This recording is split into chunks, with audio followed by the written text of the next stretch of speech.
nerds, what's up?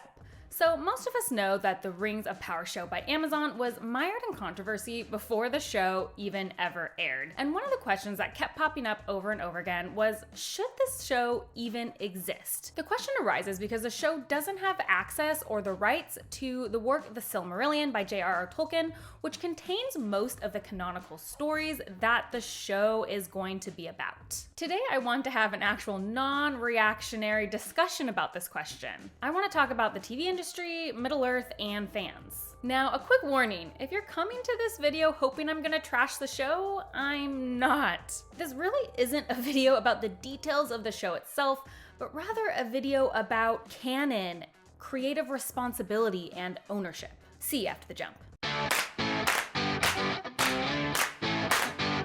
If you haven't been interested in digging into Tolkien's lore in the past, I'm going to give you a super quick primer to help you understand some context for this video. Tolkien has created an extensive universe and lore for Middle-earth. It contains periods of times known as ages. You're probably the most familiar with The Hobbit and The Lord of the Rings from Tolkien. These stories take place in what's called the Third Age. The Silmarillion, one of the more famous of Tolkien's lore collections, extensively tells the stories of the other earlier ages, particularly the First and Second Ages. The new Amazon Rings of Power TV show takes place in the Second Age. This TV show does not have the rights to the Silmarillion. It does, however, have the rights to the LOTR appendices, some of which cover a little bit of information on the First and Second Ages, although it's only a few pages compared to an entire book. Okay, now back to the question, should the Rings of Power show even exist? Now I know some people have been answering that question in a very temper tantrum way, but I think a lot of fans I have discussed this with have been asking it in a very good faith way. Why is a show being made if they don't have the rights to canon? Can you imagine a show being made for any other fantasy book if they didn't have the rights to the original work? It's like them saying, hey, I'm gonna go make a Mistborn movie without having the rights to Mistborn. That would be crazy. So no, that's never happened, and the truth is that's really not a good comparison at all. And in fact, there isn't really a good comparison, and that's the problem. I think the closest we come to a one-to-one comparison would be A Song of Ice and Fire by George R.R. Martin. It would be as if they made the House of the Dragon show without actually having the rights to the House of the Dragon book, but rather the rights only to the original series. Now, I think it would be possible because from what I know, stuff or places are mentioned in there that they could make things up about. It just wouldn't be the canon House of the Dragon. How would you feel about a show like that? Game of Thrones fans. Of course, Martin gave the rights, so it doesn't really matter. And another huge difference between these two situations is that Martin is still alive to bear the burden of what he wants to do with his own work, while J.R.R. Tolkien is not. We truly don't actually know how he would feel today. So we're mostly in uncharted territory. Tolkien's lore and world building is renowned. It's still considered the most comprehensive fantasy world we have today. There just isn't a blueprint for this sort of thing. And Tolkien's fame is one of the prime issues in this discussion. Here we have one of the most extensive fantasy worlds to date, the most beloved fantasy worlds to date, and one of the most famous. It's one of the limited number of fantasy series that has crossed so much into mainstream that even people who have never read or seen it know things about it. And it has enough lore to support a lifetime of movies and TV shows made about it. Companies can't ignore that.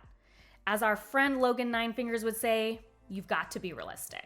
The so-called streaming wars are heating up faster than ever as streaming services fight for subscribers. It's starting to feel like cable again out there with how many options for streaming services there are. And as they fight, nothing is going to get subscribers like a well-known property. I would absolutely love to know how HBO's subscription numbers went up just for House of the Dragon. Now, unfortunately, during my research, I could only find up to Q1 in 2022, so we'll have to wait a while to see the actual subscription jump for that show. But considering it was their largest premiere ever at 10 million viewers, I would be shocked to find out that they didn't grow substantially in subscriptions for the House of the Dragon show. It had the pull. People loved Game of Thrones. It was an extremely successful show. They're gonna resubscribe to see the new version of it. And you know what else has a very well-regarded adaptation, a giant fan base, and content for ages? Hooray! Honestly, I'm surprised it took this long to get more Lord of the Rings content. And Amazon makes perfect sense to me, because no matter how you felt about the Wheel of Time show, and if you've been following me for a while, you know I did not like the Wheel of Time show, that show did extremely well for Amazon. It makes complete sense they would want to jump on Lord of the Rings. Now, that's representing the cynical side of all of us, that the Rings of Power was straightforward, a simple money grab. But let's also go down a less cynical route for the experimentation. If we feel like that it was inevitable for more Lord of the Rings content to be made, that it was going to be made no matter what, doesn't it make sense that creators would be very attracted to that? Middle-earth has one of the most expansive, beloved lores. Why wouldn't people feel creatively fueled by the opportunity to build and create more in that world? And is it so crazy to think it would be fun to fill in gaps, to give us a new glimpse of that world, to make new characters that fit within the canon we know? And how many fans are just happy to revisit Middle-earth under any circumstance, to see a beloved world on screen again, no matter how close it is or not? The showrunners have been very open about what canon they do and do not have the rights to. They have not been trying to pretend that this is new canon. So shouldn't we just enjoy the world in a new way? My point is this. In my opinion, the show was inevitable. Something about Lord of the Rings was going to be made no matter what. It's too big to ignore. So if it was going to be made, should we just enjoy it? And a second point, the Return of the King netted $1.1 billion in the box office. The Lord of the Rings has a giant fan base, and we have to understand a lot of that fan base is what I call casual. Not that they can't love the Lord of the Rings as much as other people, but casual in the way that most likely they've either just seen and loved obsessively the movies or seen and just read The Lord of the Rings. How many of those Lord of the Rings fans do you think even know the name The Silmarillion? And if they do know it, how many of them have read it? How many of them care about it? All those facts mean that a show centered on Galadriel, whether or not it's canon Galadriel, that name recognition, people love Galadriel in the movie, love her in the book.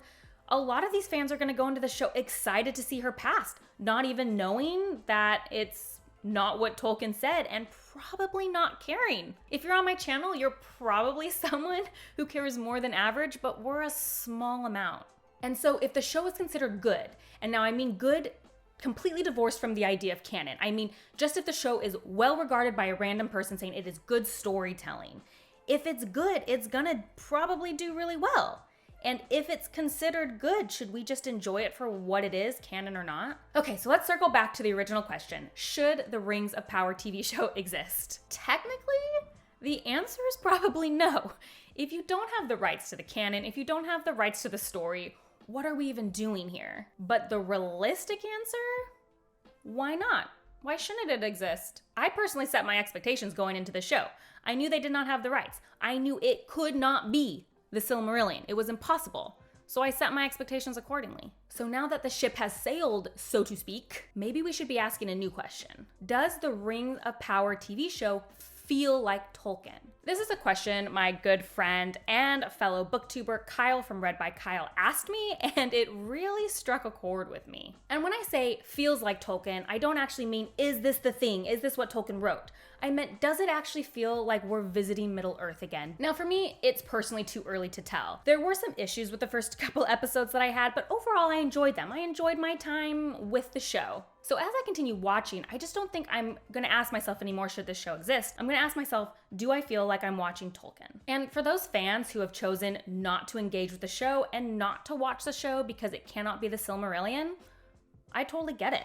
I think that's a very valid response, and I don't think there's anything wrong with that. So I'd love to know what you think about this topic and both sides that I've presented. Now, quickly, let's keep it civil, okay? This is not a discussion about how you feel about casting or how you feel about the main female characters. This is a discussion on canon, on artistic license, on big properties and what do they mean, and can we stop people from trying to make content about things we already know instead of new content? This is about the inevitability of shows being made without permission and how we feel about it.